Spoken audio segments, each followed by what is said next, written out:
first songs start off with one dressing gown riff, don't they? Yeah, one dressing gown riff. And then we just build the song from there. But yeah, On My Return's a classic one of that. They had that intro riff.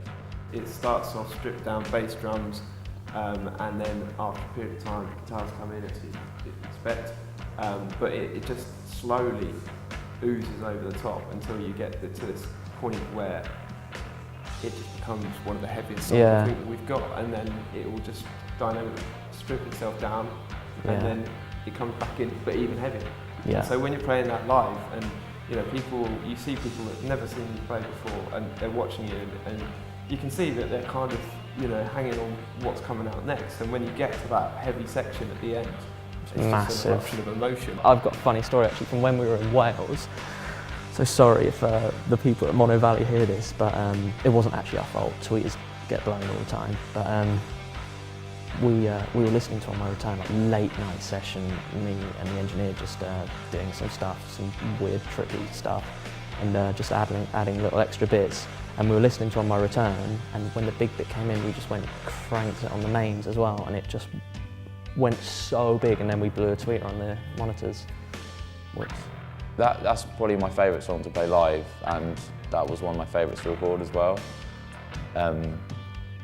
It's got kind of because the chord progressions as well, it's got like an elbowy feel to it, and I think that's something that I'd like to do a lot more of, is the same kind of, not the same style, but the same sounds and dynamics that that song's got, because it drops right down to nothing, and then it goes out to some of the heaviest bits in the album, just goes straight into that as well. But that was a really, really fun song to record. Really fun. Yeah, definitely. That's my favourite to play live.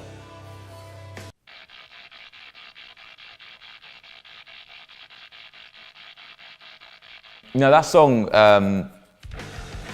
it had a different like main riff to the one that's got at the moment. That's the first song you wrote in Go Tuning, isn't it? Yeah, it's in the weird tuning, so it's in like drop C whatever in, and then you just drop the 2 strings down a tone, isn't it? Yeah. So basically, if you ring out with the string, it's like a minor chord, isn't it? It's a minor 9 chord. Yeah, I saw Opeth use that tuning, and I felt really uninspired, and I thought I'm going to try some different tuning. So I went onto Ultimate Guitar. I had an Opeth interview, and I checked out like this tuning, and I was just like, I'll give it a go. And it sounded so good. Anything you play on it, you can play like you can play an octave, and you play the open strings underneath, and you just get a cool, weird sound from it. You just have to basically relearn how to play a lot. The way you play guitar, and it's so inspiring. And now we've been playing a load of different tunings. Yeah. A few more different ones, like a major version of that minor tuning. And that riff, when Oliver wrote that last riff, we were like, that riff's a joke. Like, we think it's so good, it's like a joke. So the working title of that song was just Joke Riff. Right? And everyone, like, Andrew used to just like think we just had the worst working titles for the album tracks, which we did. But yeah, we were just like, that whole song, like all the riffing was a joke. I remember the night before we did a band practice with Andrew down there, putting that song together, and because that song had literally come together that night before we went in to do the album. The next day we had to go in the studio and like play through it, and when you're not we weren't used to the riffs, and it was knackering. Getting to the end of that song, we were like, oh my god, I don't think I can get through the whole song. But yeah, it's just a series of, it's just riff laden. That whole song is just riff, riff, riff, more riffing, and then it's got some cool section like this, like some of the bass tones are just like so fuzzed out as well. It's just, it's a cool song, definitely a really, really cool song. When we were in the first studio, I remember the guys went out to get like dinner or something, and I was still jamming, and I came up with that weird organ sound on my pedal, and I said to the producer, I was like, dude, what do you reckon of this? And he was like, yeah, that sounds really cool. So we just kind of remembered it, and I wrote down all the settings and stuff. And when we got to Mono Valley to do the guitars, and we thought, oh, we need to do this song. So I recorded that part, and then we said to Ed was literally chilling so hard watching a movie. He was all done with the recording. We were like, dude, you need to get in here. And he had never heard it before. This was like midnight as well.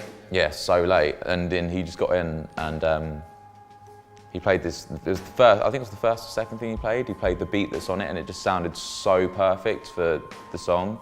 It was exactly what we wanted as well. This is another track where we, in our minds before we went in to do the record, we thought we need something like this, but we just said, don't worry, we'll put something together when we're there. And it was really weird because I remember going into the room and they stuck it on and literally just played what first came into my head.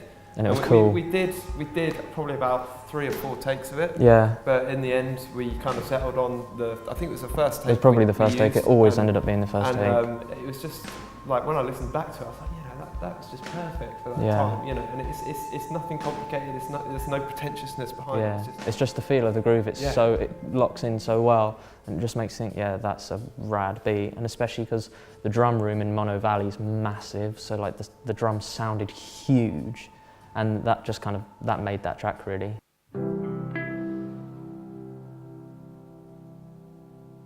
Yeah, Chill song that was called first. That was the song that Alex did, like basically near enough all the music for it. And it sounded really cool, it sounded different. It's a lot of the stuff that I'd written. That was basically not a song until the day we played it in Livingston. I think we left it, we either left it second to last or last track when we were in Livingston, and it was just a little riff that I'd written, and I'd shown it to Oliver, and we were the only people who knew the parts. The rest of it, I was just like, this is that song that I was writing, by the way, and we just put it together really, really quickly. And I can't remember if it was Tom or Oliver, but they basically came in with this solo, and I don't know if I wasn't aware of it when we were going to be playing, or I wasn't expecting it. One of them came in with this solo and it was just so tripped out, like cool. The time signature's kind of throwing you off just works so well for the track. And it's got so many cool weird elements in that song. Like there's this bit where we're playing the vocals through a Leslie, like a speaker rotating, and doing like weird vocals in the background, like going through speakers like that are rotating. It just sounds so mad. And it's got this uplifting feel to it, definitely. It sounds really, really great. And the vocal, and the main vocal's really dry and up front. And it just, by the end, it just sort of becomes anthemic, and it's like in your head, and that song's amazing.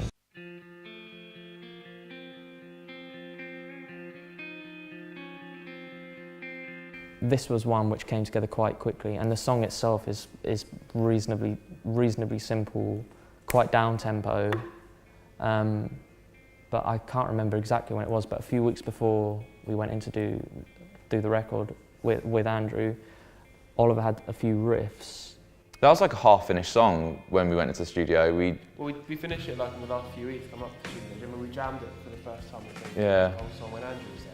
Yeah, because that last bit, we haven't really played it. That last riff, that was another riff that I just randomly came up with. That sounded pretty cool, and that was the same thing. I had no vocals when we went into the studio, and it just developed in the studio, and I guess with Andrew's help, he really helped me with the vocals. And one cool thing which we did at the end, the whole group vocal bit, was when everyone came in, did the group vocals, but for the backing vocal bit, and it just makes it sound so big. It is kind of elbow-esque. There's a different drum kit at the start of the song compared to the one at the end. Started at Livingston, and then the other drums were recorded at Mono Valley. But it's all about the ending of the song. Like, I don't want to give too much away, but it's massive. It's like the climax of the album, and it feels like everything that the album's been doing in its musical and dynamic journey has all just led up to this one point, and it's just like, there it is, like, that's it. Like a farewell. Yeah. Seems everything. Yeah. Previous albums bring it together. Yeah. Yeah, and it's just, exactly, that's it. It has a subtle reference to another song as well. It just works in a really cool way. It came out great, over the moon.